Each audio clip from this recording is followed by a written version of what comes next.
चलिए आज निकलते हैं हिमालय की एक ऐसी काव्यात्मक यात्रा पर जो शायद ही किसी ने कराई हो।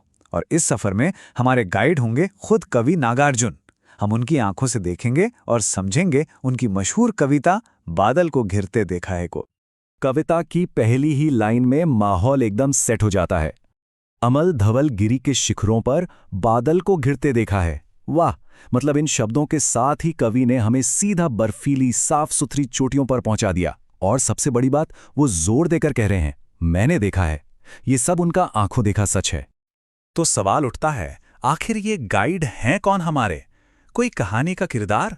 नहीं नहीं, ये कोई दूर का साहित्यिक पात्र नहीं है। ये तो खुद कवि हैं जो हमें सब कुछ अपनी आंखों से दिखाने वाले हैं। अच्छा, हमारे जो गाइड हैं नागार्जुन, वो कोई ऐसे वैसे कवि नहीं थे। उनके अंदर ना एक फक्कड़पन और घुमक्कड़ी का मिजाज था। मतलब घूमने फिरने वाले, हर चीज को खुद अनुभव करने वाले। उनका मानना था कि जो मैं देखूंगा वही लिखूंगा। और बस इसीलिए उनकी कविता सिर्फ कविता नहीं रह जाती, वो एक आंखों देखी सच्चाई का सबूत बन जाती है। ठीक है, तो अब जब हम अपने गाइड को थोड़ा जान गए हैं तो चलिए शुरू करते हैं ये सफर। पहली मंजिल कैलाश मानसरोवर का वो शांत, वो विशाल इलाका। और यहां पहुंचते ही ना कवि का ध्यान जाता है छोटी छोटी बारीकियों पर। वो जिक्र करते हैं तुहिन कण का, यानी ओस की ठंडी ठंडी बूंदें जो कैसी लग रही हैं, छोटे छोटे मोती जैसे। और ये मोती गिर कहाँ रहे हैं? मानसरोवर के सुनहरे कमलों पर। जरा सोचिए क्या कमाल का मंजर होगा। इसी शांत झील के नीले पानी में मैदानों से उड़कर आते हैं हंस। पर सवाल यह है कि क्यों आते हैं? कवि बताते हैं कि वो बेचारे पावस की उमस से, मतलब मॉनसून की उस चिपचिपी गर्मी से परेशान होकर यहां आते हैं, थोड़ी ठंडक, थोड़ा सुकून पाने। लेकिन ये जो शांत सा दिखने वाला नज़ारा है ना, ये सिर्फ शांत नहीं है, इसमें जिंदगी धड़कती है। तो अब इस बड़े से कैनवस से जरा जूम इन करते हैं और देखते हैं यहाँ रहने वाले छोटे छोटे जीवों की बड़ी बड़ी कहानियों को। और इसका सबसे बढ़िया उदाहरण चकवा चकवी की वो मशहूर प्रेम कहानी। कहते हैं कि इन्हें श्राप मिला है कि ये रात में बिछड़ जाते हैं और पूरी रात एक दूसरे के लिए रोते तड़पते हैं। लेकिन जैसे ही सुबह होती है, सूरज की पहली किरण के साथ उनका रोना बंद हो जाता है और वो मिलते हैं काय की बनी एक हरी दरी पर। और मिलते ही क्या होता है? शुरू होती है एक प्रणय कला, मतलब प्यार भरी नोकझोंक। और ये पूरा ड्रामा कवि ने अपनी आंखों से देखा है। अब एक और कहानी, एक और अजीब कश्मकश। जरा सोचिए, क्या कोई हिरण अपनी ही खुशबू से ऐसा दीवाना हो सकता है कि उसे ढूंढने के लिए पागलों की तरह भटकता फिरे? हाँ, ये कहानी है कस्तूरी मृग की। होता क्या है कि उसे एक उन्मादक परिमल महसूस होता है, एक ऐसी खुशबू जो उसे पागल कर देती है। और वो उसे खोजने के लिए बर्फीली वादियों में यहां वहां दौड़ता रहता है। बेचारे को पता ही नहीं कि वो खुशबू तो कहीं बाहर से नहीं, बल्कि उसकी अपनी ही अलख नाभि से, उसकी अपनी ही नाभि से आ रही है। और जब वो खुशबू का सोर्स उसे नहीं मिलता तो वो खुद पर ही चिढ़ने लगता है। कवि ने उसे अपने पर चिढ़ते देखा है। कितना गहरा और दुखद सीन है ये। प्रकृति के इन दिल छू लेने वाले नज़ारों के बाद अब कविता में एक बहुत बड़ा मोड़ आता है।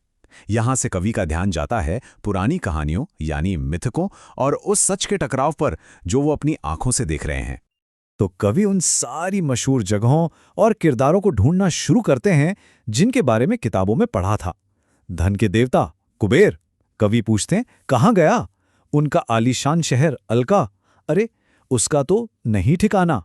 और महाकवि कालिदास का वो मशहूर बादल मेघदूत, उसका भी कुछ पता नहीं लगा। मतलब कवि को इनमें से कुछ भी नहीं मिलता। तो फिर कवि किस नतीजे पर पहुंचते हैं? बहुत सीधा सा, वो कहते हैं कि ये सारी कहानियां कवि कल्पित थीं, बस कवियों की कल्पना थी और कुछ नहीं। असलियत से इनका कोई लेना देना नहीं था। तो अगर वो सब कल्पना थी तो असलियत क्या थी? कवि ने असल में क्या देखा वो बताते हैं। मैंने तो महामेघ को झंझानिल से गरज गरज भिड़ते देखा है। क्या बात है! उन्होंने किसी देवता या किसी मैसेंजर को नहीं देखा, उन्होंने देखा प्रकृति की असली जबरदस्त ताकत को, तूफानी हवाओं से गरज गरज कर टकराते हुए विशाल बादलों को। अच्छा, प्रकृति की इस जबरदस्त ताकत के बीच क्या इंसानों के लिए भी कोई जगह है? कविता के आखिर में कवि हमें पहाड़ों में बसने वाली इंसानी जिंदगी की एक ऐसी झलक दिखाते हैं जो देवदार के जंगलों में बजती किसी मीठी धुन जैसी है।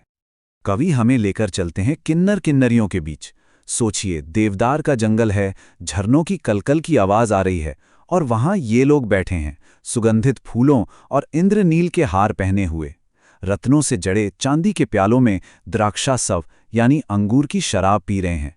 नीचे कस्तूरी मृग की मुलायम खाल बिछी है और उनकी आंखें मदिरारूण मतलब नशे से लाल हैं। और इस पूरे नशीले मन मोह लेने वाले माहौल में एक आखिरी सबसे खूबसूरत चीज होती है। वो क्या है?